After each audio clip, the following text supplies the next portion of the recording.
আসসালামু আলাইকুম সুপ্রিয় দর্শক, কেমন আছেন সবাই? আশনায় বিশ্বাস সবাই অনেক ভালো আছেন। রাকিব হ্যাচারির পক্ষ থেকে আপনাদের সবাইকে স্বাগতম।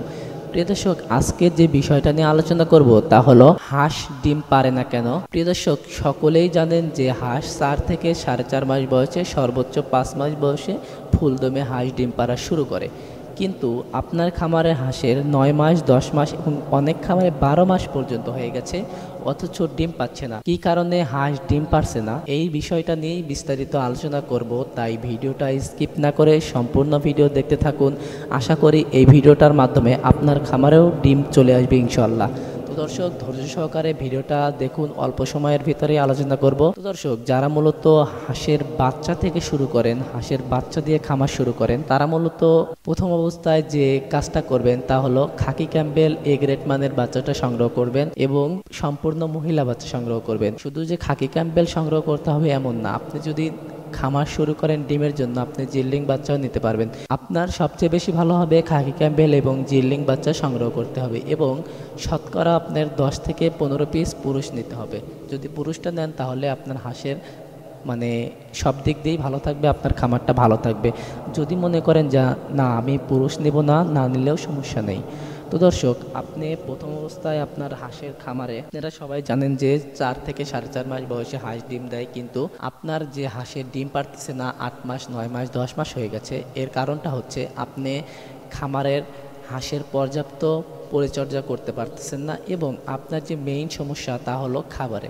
প্রিয় দর্শক, ম্যাক্সিমাম খামারে যে সমস্যাটা হয়ে থাকে এবং আমরা যে সমস্যাটা দেখি তা হলো হাঁসের খাবার কুড়া দিয়ে থাকে। ধানের যে ধান ভাঙানোর পরে যে একটা গুঁড়া পাওয়া যায়, কুড়া জাতীয়, অনেকে কুড়া বলেন, অনেকে আমাদের এলাকার ভাষায় গুঁড়া বলে, ধানের গুঁড়ো। তো যাই হোক, এই গুঁড়োটা যারা দেয় তারা গুঁড়োটা একদম দিবেন না, একদম বন্ধ করে দিবেন। কারণ এই গুঁড়োটা দেওয়ার কারণে হাঁসের গ্রোথটা অনেক নর্মাল হয়ে যায়, হাঁস একেবারে পাতলা হয়ে যায়। প্রিয় দর্শক, যারা মূলত এইরকম সমস্যায় ভুগতেছেন, ডিম ধরতেছে না, তাদের হাঁসটা একটু ওজন করে দেখবেন যে প্রাপ্তবয়স্ক হাঁস, অথচ আপনার 500 গ্রাম, 600 গ্রাম, 700 গ্রাম এর উপরে নাইকেই। কারণ প্রিয় দর্শক, আপনার হাঁসের গুঁড়া খাওয়ার কারণে একেবারেই আপনার হাঁসটা একদম নষ্ট হয়ে গেছে, একদম খারাপ হয়ে গেছে। এখন আপনি যে বিষয়টা অবলম্বন করবেন তা হলো আপনার এই হাঁসের খাবারটা আপনার একটু চেঞ্জ করতে হবে।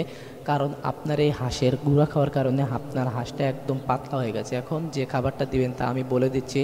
এই খাবারটা আপনি 10 থেকে 15 দিন খাওয়াবেন, আপনার হাঁস ইনশাল্লাহ 100% ভালো হয়ে যাবে এবং ডিম দেওয়া শুরু করবে। প্রিয় দর্শক, আপনি প্রথমে সকালবেলা ধান ব্যবহার করবেন, ধান দিবেন এবং ধানের সাথে গম ভাঙা অথবা ভুট্টা ভাঙা দেবেন এবং সাথে দিবেন আপনি লেয়ার 1 ফিড অথবা আপনি ব্রয়লার ফিডটা এটা দিতে পারেন। আপনি যদি আপনার 100 পিস হাঁস থাকে, আপনি 1 কেজি করেই দেন, আপনি 3 বেলা 3 কেজি খাবার দিবেন ফিড, লেয়ার 1 অথবা আপনি ব্রয়লার ফিড।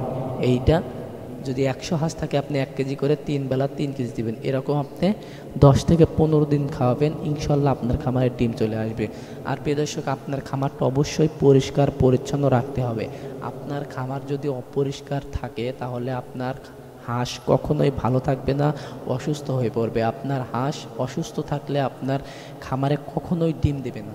তাই অবশ্যই আপনার হাঁসের খামারটা পরিষ্কার পরিচ্ছন্ন রাখবেন। আর শীতের সময় হাঁসের খামারে অবশ্যই খেরকুটো অথবা আপনি যে আবর্জনা আছে, যেগুলো মনে করলেন এই শুকনো পাতা, এগুলো আপনার এলাকায় যে খড় পাওয়া যায়, ধানের যে একটা খড় আছে, ওই খড়টা আপনি দিয়ে দেবেন এবং রোদে একটু করে শুকিয়ে দিয়ে দেবেন। তাহলে আপনার হাঁসটার গায়ে ঠান্ডা লাগবে না, যেহেতু ডিম পাড়ার সময় হাঁসটা মাটিতে বসে। তাই অবশ্যই আপনি খড়কুটো পেরে দিবেন, তাহলে আপনার হাঁসটা ভালো থাকবে। তো দর্শক, ভিডিওটা যদি ভালো লাগে অবশ্যই লাইক দিবেন, চ্যানেলটিকে সাবস্ক্রাইব করবেন, যাতে করে পরবর্তী এরকম শিক্ষণীয় ভিডিও সবার আগে দেখতে পারেন। তো দর্শক, সবাই ভালো থাকবেন, সুস্থ থাকবেন, খোদা হাফেজ, আসসালামু আলাইকুম।